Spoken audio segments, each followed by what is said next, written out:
I refuse the general idea that it is dangerous to go to Russia. I refuse this idea. The first time, not the first time, the second time. Well, the first time was quite peaceful. First time I was there was back in 2005. I was in Finland, and I was stationed near the border. Stationed. I was living near the border, and it was rather easy to cross it, getting a visa and cross it. And there was a lot of exchange between the Russians and the Finns at the time, and yeah, it was really nothing special. But last time I was there, about 6 months ago, I took a lot of heat, took a lot of fear from other people. Be careful, and you shouldn't go at this time. It is dangerous to go. And actually, for example, the United States authorities advise people not to travel there all the time. It's at your own risk, and I don't know. I mean, people gave me all kinds of shit. And I didn't even say I was going to Donbass. I only revealed that when I was already on my way, sitting in the bus to Donetsk. So only going to Russia. And after you arrive there, I went alone completely. And I arrived there about 5 in the morning. And when you arrive there, the feeling you have is like, after all that fear conversation, all the fear mongering about Russia, just get there and you actually feel free. It's funny, right? But it's true. You actually feel free in many things, in the way you talk, in the way you speak, and you address people. And it was easy. For example, it was easy for me to meet people, and I don't speak the language. I mean, I was training. I took like a couple of weeks intensive of Russian learning, just to handle the very basics, you know, the SOS stuff that you need to identify yourself and to speak basic things. And then I was making up as I went, and I deliberately went alone to many places. I walked alone the streets of Donetsk, and I had no problem interacting with people, no problem whatsoever. I walked alone the streets of Volgograd and the streets of Moscow, of course. Had no issues whatsoever. None. Actually felt very much at home. And when I walked into a pub and I walked, I mean, I don't know anything, right? First time in Moscow, first night, what do? I need to get out of the hotel. I didn't come here to stay inside of a hotel. Hotel is just for sleeping. So I gotta be out on the street. So when I got at night, first evening, and I went out. I remember I went to taste this Вкусно и Точно, the replacement for McDonald's. Very tasty burger, I must say. And then I walked in the first pub that I saw, and everyone was friendly. It didn't take like 5 minutes, and I was chatting with someone at the pub. The next day I met Mike Jones, which is an English person. I mean, all of this is documented in my YouTube channel, and I'm telling this, I feel I'm repeating myself. People that know me know that I went through this adventure. I haven't published everything yet, but I'm talking about this for one reason. Is that in last night's video I spoke about Russia, and then I got this comment that sparked my attention, and which was like, by the way, you think you should go live in Russia. Someone told me this, and it's okay. It's okay. I mean, you can tell me that, because I really felt.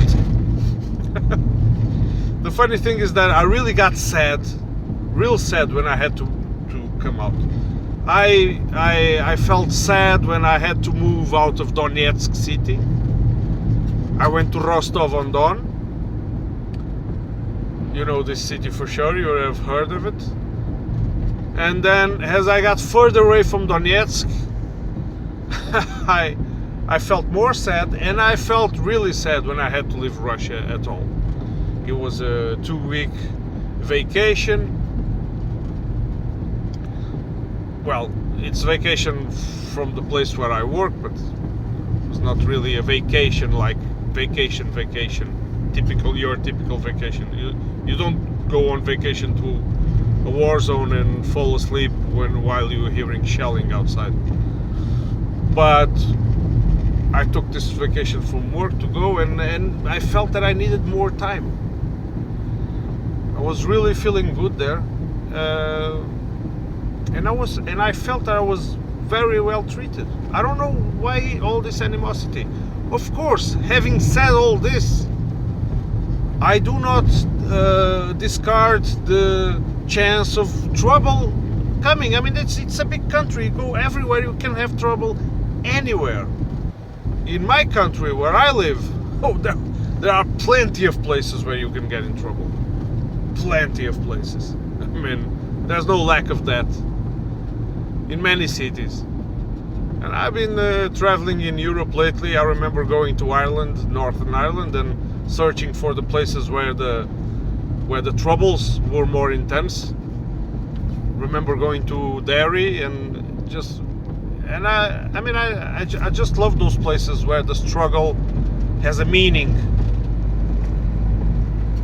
And someone gives me the example of Russell, because my friend Russell, he was deceased, and I call him my friend because he called me a friend, and we really got along. And it's for me, it was tragic news about his disappearance, because it's still a disappearance.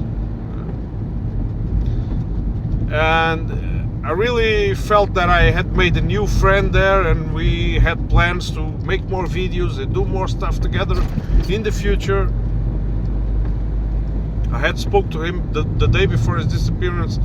I had spoke to him very recently, and it's shit. And so they keep giving me his example for, look at this guy, he loved Russia, he moved there, look what happened to him. And this doesn't mean anything. This kind of comment, it's useless, and it has no meaning. Because of course Russell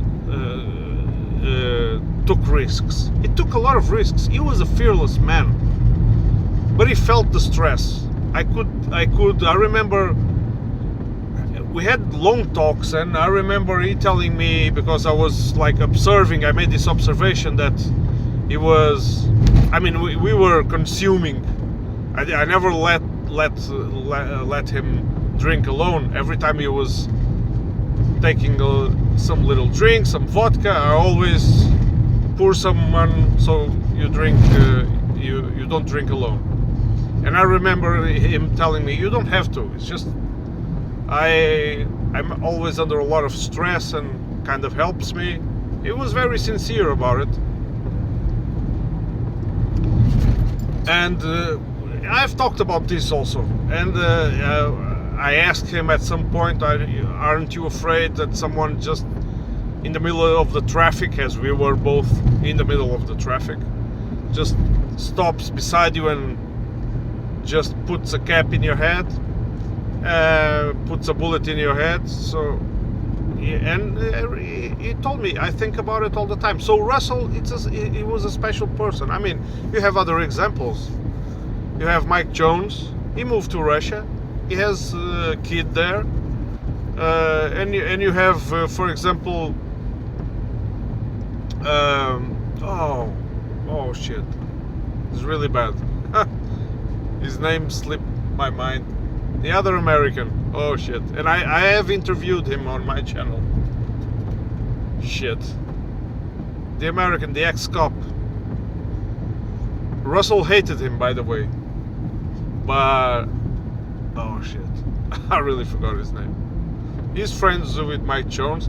But maybe you need a better example of someone who went to Russia to save his life. And that's why Edward Snowden. I'm sure you have heard about this name. So you tell me, where is freedom and democracy? If Julian Assange had made it to Russia, he would be safe. So it's and trouble you can have anywhere. It really depends on you.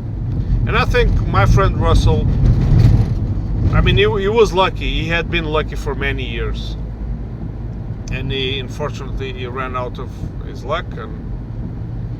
But what can I say? Okay, do you want to use that example to say that Russia is this or that? It's just stupidity if you do that. There, and I don't want to offend you or anyone. It's just it is. And for me, when people don't believe what I speak about Russia, when people don't believe me, I just said go there. If I've done it all by myself, completely alone, you can do it too. Just request a visa, book a ticket, and off you go. And then tell me your experience. Unless you are too afraid. It's no problem if you are. I mean, I do not have that mentality of just like going. I mean, I would be afraid if I had to travel alone to Ukraine, for example. And I don't really trust the society they have implemented there now, since the coup. But I was in Russia, technically, but technically on the point of view of Russia, I was in Russia.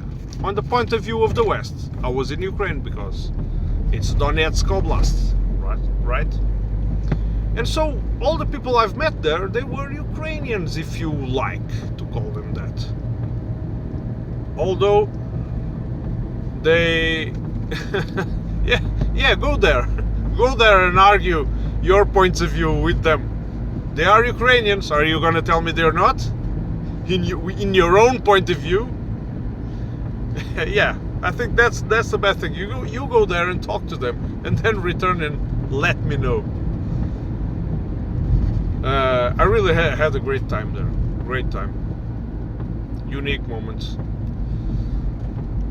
It really caught me by surprise, because I was a little bit afraid. Of course I was. I'm not careless, but I had to. I mean, I couldn't sleep well if I wouldn't get off my ass and get myself a bus ticket to Donetsk. I had to do it. With all the fear-mongering, with all the, they're gonna get suspicion of you, you're gonna end up in jail, and you're gonna get killed, and you're gonna... everything. And no, it doesn't work that way, right? It doesn't work that way. And shit happens everywhere, right? So yeah, I think that's pretty much what I wanted to say. Of course, you that hate Russia, it's most probably do not realize that it's the Western Bloc who is leading us to disgrace, who is leading us on the path to destruction with a smile. And while everyone is claiming that now this latest G7 sanctions are finally gonna knock out Russia out of their feet, they're gonna destroy and collapse Russia's economy, this is it, because everyone is saying that, everyone from the Western propaganda.